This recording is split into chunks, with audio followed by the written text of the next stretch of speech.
Hi guys, my name's Heath Moore, General Manager of Harrop Engineering, and this year we've brought along a 2009 Chevrolet Corvette, a Z06 model, or Z06 as they call them in the States.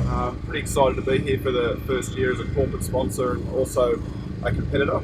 Yesterday was the first day and happy with our hit out. We did a 142.08, which had it been the category last year we would have taken it out, but the all-wheel drive turbos have really stepped it up a notch this year.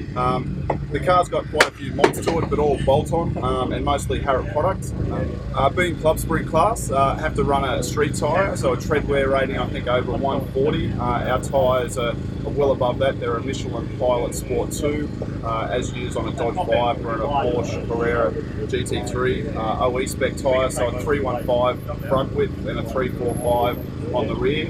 And they're wrapped around Forge Line's GA1R, which is their stiffest and lightest racing wheel with an open lug design. So we've aimed at getting as much weight out of the car as reasonably possible, still leaving all of the carpet in the interior. The seats have been swapped out for some Velo GP2s. We've had a half roll cage, 4-point cage put in for some extra safety and to run 6-point harnesses.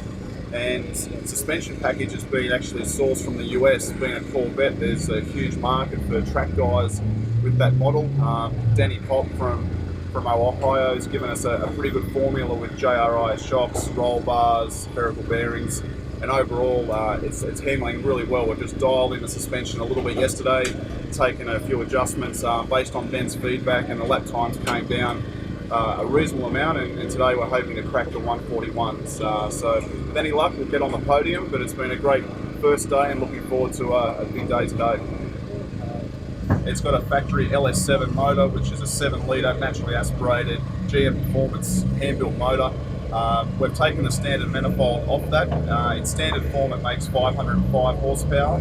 With the Hurricane individual throttle plate manifold and our custom airbox solution that we're prototyping at this event, we've pushed that up to around 670 horsepower, and the torque curve is bigger everywhere, which is exactly what we want.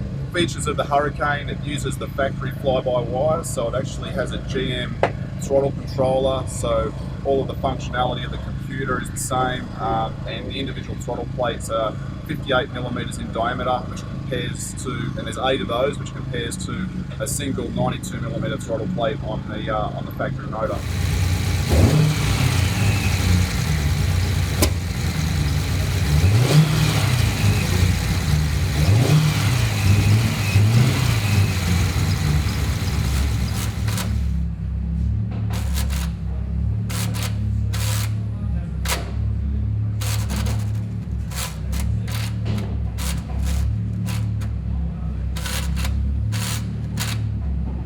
We haven't done any other changes to the engine except put a new camshaft in it. With that manifold you can run a more aggressive cam and still smooth it out, so it idles nicely and it is really responsive off the bottom out of corners. As an engine package it's purely bolt-on mods using the factory headers, an Aquapovic catback exhaust system, which is their Evolution titanium system, picks up a few more horsepower and also drops some weight. Harrop is a master distributor of Eaton performance products in Australia and has got some support. We're running an Eaton Posi diff centre in the cars, so that's helping with drive out of corners and really getting that power down.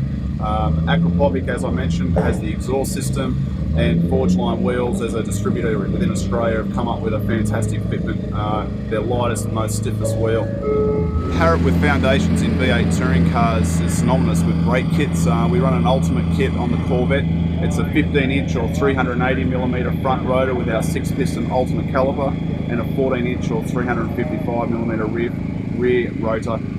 Both 2-piece, and the front rotors are floating discs, so we can get that heat dispersion. We also run a Motec dash, which allows us not only to log lots of parameters within the motor and the car, including brake temperature, but we can have reference laps, play around with the rev limit and change the displays that Ben as the driver has to optimise the lap. And in a time attack event like that, that's critical to get the maximum out of it. So the electric or the fantasy lap is a low 140, so if he puts it all together today we might see that, but if we do a 141 I think it'll be a great result and we could challenge for the podium.